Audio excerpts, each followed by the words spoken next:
Okay, so today I'm going to talk about HIV and STIs, which are sexually transmitted infections as a group, including HIV. So, what are STIs, including HIV? Well, an infection is a microbe that has penetrated bodily tissue through one of several pathways. Today, we're mostly going to focus on the genitourinary system or your genitals. And the microbes usually consist of bacteria, viruses, or parasites, and they cause the sexually transmitted diseases. They're acquired by sexual contact generally, but they can also be passed through pregnancy or childbirth, transfusions, or by sharing needles. The mediums that they pass through are blood, semen, vaginal, or other bodily fluids. So common STIs are bacterial like gonorrhea, syphilis, and chlamydia. Those are all curable. In terms of the parasitic STI that's common is trichomoniasis. That is also curable. Now for the viral, we have HIV, HPV, human papillomavirus, hepatitis B, and genital herpes. All are considered incurable, but symptoms can be decreased through medical care. So when do people start having sex? Why does this matter to us? Well, 50% of high school students approximately had sexual intercourse in the previous year. So that means that one in every other client that you see if you're working with adolescents has had some sexual experience, and it's possible that STIs have entered their life in one way or another. And if you're working with young adults, over 70% of people have reported having intercourse by 20 years old. So that's pretty much every client that you see. On top of that, the frequency in the United States specifically is pretty high. I mean, the US has one of the highest rates of STIs in comparison to other countries. And in case you think that other countries are just low, and so that maybe we're pretty low in comparison too, half of all Americans will contract an STI at some point in their lives. So that also speaks to the developmental standpoint of like whatever age group of clients you're working with, you may come in contact with this. And 1 million people get an STI every day all over the world. So even outside of the US, that's why I put the asterisk. If you go outside of the country or individuals come into the country and you have a sexual encounter, you still may get an STI. And what are some of the warning signs for infection? Those consist of abnormal discharge from vagina or penis, burning while urinating or difficulty urinating, itching or sores in the genital region, abnormal vaginal bleeding, pain in the lower abdomen. I feel like a lot of people might confuse that for something they ate or stress, and really it could be a sign of an STI. Pain during sex is also another symptom of an STI. The classical swollen lymph nodes for an infection and fever for infection. But I bolded here that some STIs can be asymptomatic. This is important because a lot of people might assume that if you have an STI, you definitely are going to feel it. You definitely are going to know, and that's not the case, especially at first, which is why the CDC recommends getting tested for chlamydia and gonorrhea annually if you're sexually active. And so the whole point of the slide too is that these are some things clients might tell us about. And if we're aware of them, they can be warning signs for us to try to orchestrate that medical treatment with the client. And what are some of the effects of STIs? Well, there are pregnancy complications, miscarriages, stillbirth, premature birth, physical health impairments in infants. They can also cause cervical cancer. HPV is known to do that, and they also cause other cancers. They can cause pelvic inflammatory diseases and infertility, arthritis, eye inflammation, heart disease. All three of those, well, really four with the other one above, arthritis, they all have a lot to do with inflammatory processes. So that's really interesting. And that would be pretty cool to study from a medical standpoint why that is. And also another big effect of STIs can be secondary infections. That's especially true of HIV, and we will get into that briefly. So what about HIV and AIDS specifically? So HIV is called the human immunodeficiency virus, and that causes AIDS, which is acquired immunodeficiency syndrome. So the HIV virus can then turn into the immunodeficiency syndrome, which is where you get those secondary infections that I was talking about, and that can actually lead to death. So HIV is lifelong. It impacts the immune system functioning so that you can't fight off other infections.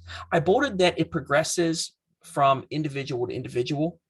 This is true physically. And also, I think that once again, this is bolded to even though I was speaking to the physical process, we still need to consider clients from an individual basis, psychologically and physically. They may be on a different course. So even though a lot of generalizations are being thrown out here, we should still focus on the individual in any one case. HIV/AIDS can influence the psychological well-being of the individual, and it can also lead to death. So the psychological consequences of HIV are that individuals with HIV are at more risk for suicidal ideation and depression in comparison to the general population. They may also experience anxiety, self-blame, guilt, shame, and fear. And when it comes to depression and anxiety, that could really also be because of contemplating their own mortality. And I put an asterisk for this last point because it's not necessarily a consequence, but many individuals who have HIV have a history of abuse and show PTSD symptoms. So that might be a consideration that we also need certain PTSD treatments for our clients who do have HIV. Treatments for the psychological components consist of some of the common counseling evidence-based treatments for depression and anxiety, such as CBT, ACT, etc. One should use motivational interviewing and behavioral strategies to help clients comply with the medical treatment.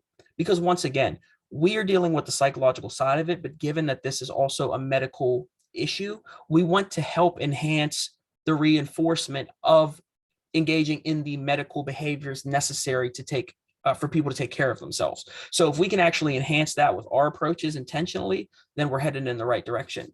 Another thing is externalizing interventions, which basically help to make the client accept themselves and make a definition outside of the disease, their self-definition. So the problem is really the problem itself, and the individual is the individual. And that is shown to help. And partly why all of these treatments might be effective in this way is that in general, research has shown that perceptions and normative beliefs about sexual behavior predict safer sex practices. So even after a person develops maybe HIV or develops AIDS, these beliefs and perceptions still lead to safer sex practices.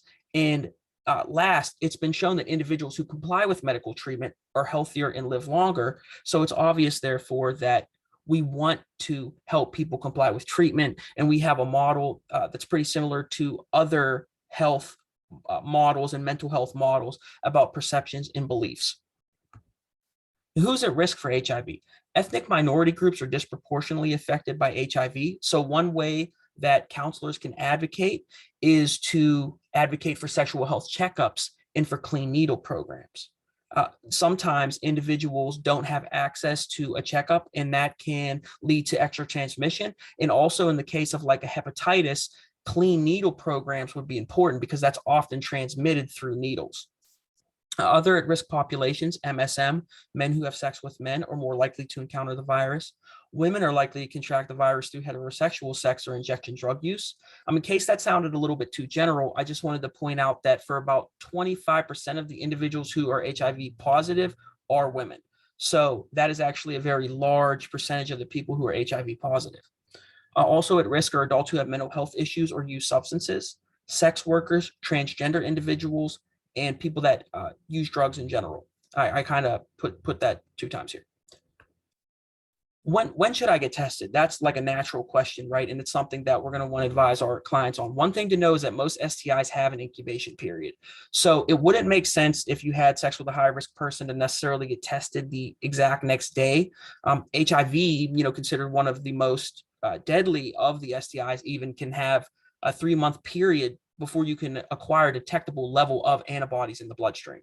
So it's good to know that, because maybe if a client came to talk to us, first you would organize that medical treatment, but you might also explain to them that it's not even going to be useful for a few months to go out and get that direct test. You wouldn't want to assure yourself of something that's not potentially true.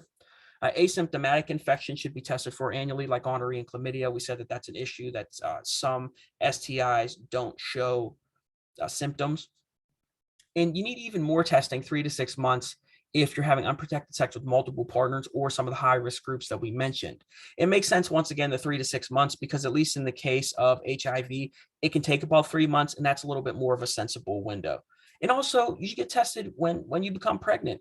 We said that some of the complications of STIs are pregnancy complications. Now, where should I get tested? Well, physicians and gynecologists. Now, they don't usually recommend STI examination testing first. So make sure to express your concerns, be honest about your history, and then it is more likely then that they will agree that you should get a test. You also get cheaper testing provided through Planned Parenthood and local health departments, as well as alcohol and drug service agencies. Me personally, I have been tested at Planned Parenthood and local health departments. I've had positive experiences there, and I think that everybody should go there if that's something that they're interested in. Some safe sex practices, the safest: masturbation, mutual masturbation, cyber sex, or phone sex. I think people really beginning to develop a sexual relationship might opt more for mutual masturbation, could be a projection, but I think that that is the physical contact that some people may be seeking, while also still safer than vaginal or anal intercourse. Now, some of the low risk safe sex practices, I don't know how low risk they are. I'm not 100% sure how the book defined that, but they had kissing, manual stimulation, body to body rubbing with genitals covered, use of sex toys, and oral sex. Now, in the case of kissing and oral sex, I think those are still pretty high risk. I mean, maybe certain fluids don't get transmitted in those ways, but I think more than enough do for it to be considered still a little bit higher risk. So maybe in the low risk group, body to body rubbing with genitals covered might be something that you could discuss with a client, or that a client may have concerns about, like, what does this mean for me? And you can kind of explain to them that that's low risk. So the last, of course, highest risk is vaginal and anal intercourse. And so if clients engaging in that, then the discussion becomes a little bit more serious as to what kind of high risk situation might the client be in, because this is actually the highest rate for transmission as well. What's absolutely safe, right? Our clients are going to be like, is there anything I can do sexual that is 100%, good of a clear me getting an STI? And abstinence is really the only way. The problem with abstinence, I didn't cite the research here. It actually is in our book, though. It showed that for states that had abstinence only programs actually had more rates of sexual behavior and STIs. So that in and of itself doesn't really seem to help people to stop having unsafe sexual practices. And it kind of makes sense from some of the stuff that we've looked at, the beliefs and the perceptions. You need really more of a holistic, integrated kind of counseling approach to get the kind of results you want, not simply telling people not to have sex. And the final thing I wanted to touch on that was really interesting are the laws surrounding HIV. So first of all, laws which criminalize HIV haven't shown to encourage safer sexual behavior. So when you threaten people for transmitting HIV and you try to put work regulations on them, it doesn't help to encourage safer sexual behavior. And so that's really important, because why do that if it doesn't encourage safer sexual behavior? It's just punitive at that point. And laws often stigmatize individuals and discourage them from participating in treatment for fear of consequences in the future. So once you get a label and you're stigmatized, you may not want to participate. If that's going to be the outcome, you don't want to participate in the treatment program. That's understandable. So if we want people to get help, we can't also say, oh, you're going to have this label that's going to make it hard to live life in other ways. So we need to remove that obstacle. We need to be cognizant that that's what certain laws do. We do have some laws that actually protect clients, and counselors can use these to advocate for clients, such as the Americans with Disabilities Act, and that helps clients to pursue recourse for prejudice at school or work. So there are some good laws, and this is just something just as food for thought in the ways that laws can benefit individuals with HIV, in ways that we can help develop those laws ourselves. And the final law surrounding HIV that I wanted to talk about, and these are all kind of, different things, is confidentiality. Confidentiality can be broken if someone admits an intentional plan to spread HIV. But by reaching out to that third party, you can break the confidentiality. Every counselor should still be familiar with the laws in their state, because this is a complicated process after all. Even in other counseling domains, breaking confidentiality is a very tightrope walk, and we need to make sure we know what we're doing and know there's real intent to harm before we go and break confidentiality. And these are my references. Thank you.